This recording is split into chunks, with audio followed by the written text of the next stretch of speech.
मेरे YouTube channel math solution में आपका स्वागत है। यदि आपने अभी तक चैनल को सब्सक्राइब नहीं किया है तो प्लीज़ चैनल को सब्सक्राइब कर बेल आइकन का बटन जरूर प्रेस कर लें, जिससे कि गणित के किसी भी प्रश्न पर बनने वाली वीडियो अपलोड होते ही नोटिफिकेशन के द्वारा आप तक शीघ्र पहुँच जाए।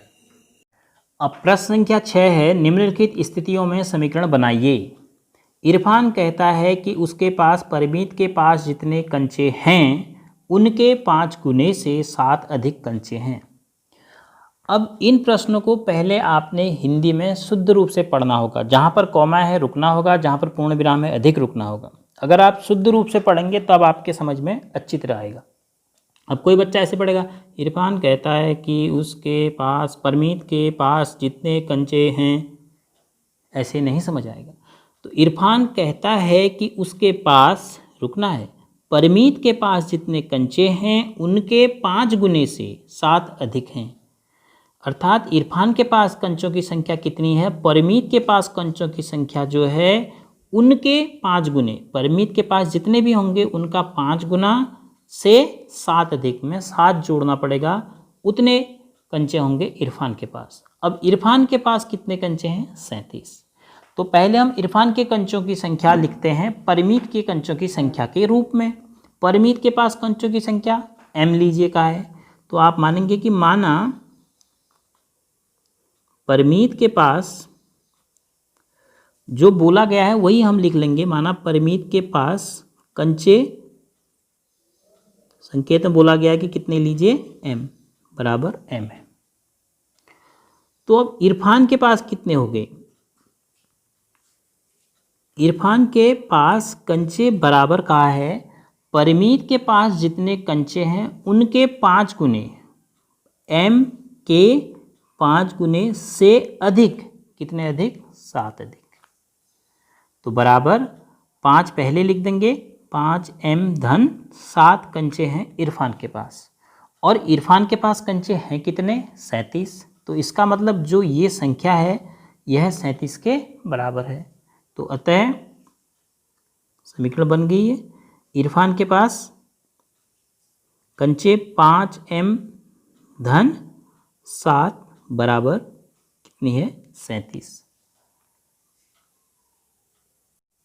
अब प्रश्न संख्या 6 का द्वितीय भाग है, लक्ष्मी के पिता की आयु 49 वर्ष है, उनकी आयु लड़की की आयु के 3 गुने से 4 अधिक है। अब देखो, उनकी लड़की लक्ष्मी है, तो उनके पिता की जो उम्र दी है उनकी आयु लड़की की आयु के, लड़की की आयु कितनी है, y वर्ष के 3 गुने, y का 3 गुना से 4 अधिक। तो पहले हम लड़की यानी लक्ष्मी, लड़की की आयु, लड़की की आयु भी लिख सकते हैं आप, और लक्ष्मी भी लिख सकते हैं नाम। माना लड़की की आयु बराबर y वर्ष, पहले ही बोल दिया है। तो अब पिता की आयु निकाल लेते हैं। पिता की आयु कितनी दी है, लड़की की आयु y की 3 गुनी से अधिक कितना, 4 वर्ष। तो कितना हो जाएगा, 3y धन 4, और है कितनी पिता की उम्र, 49। तो अतः पिता की आयु 3y धन 4 बराबर 49। ये समीकरण हो गया। अध्यापिका बताती है कि उनकी कक्षा में एक विद्यार्थी द्वारा प्राप्त किए गए अधिकतम अंक प्राप्त किए न्यूनतम अंक का दुगना धन 7 हैं। प्राप्त किए गए अधिकतम अंक 87 हैं, तो न्यूनतम प्राप्त किए गए अंकों को L मानकर हमें इस प्रश्न को करना है। तो हमें संकेत दिया है तो हम उसी संकेत के हिसाब से मानेंगे कि माना न्यूनतम अंक बराबर, न्यूनतम अंक बराबर L। अब अधिकतम अंक कितने हैं, न्यूनतम अंक के रूप में अधिकतम अंक दिए हैं, तो अधिकतम अंक कितने हैं, प्राप्त किए गए अधिकतम अंक प्राप्त किए गए न्यूनतम अंक का दुगना, न्यूनतम अंक का दुगना धन 7। अब इसमें अचर को पहले लिखेंगे, जब भी चर और अचर संख्या का गुणा होगा तो पहले अचर संख्या को लिखेंगे, फिर चर संख्या को, बीच में गुणा का लोप कर देंगे, धन 7। तो अतः अब हमें पता चल गया अधिकतम अंक कितने हैं। अधिकतम अंक कितने हैं, 2l धन 7 हैं, जो बराबर कितने हैं, 87। ये समीकरण हो गई। एक समद्विबाहु त्रिभुज में शीर्ष कोण प्रत्येक आधार कोण का दुगना है।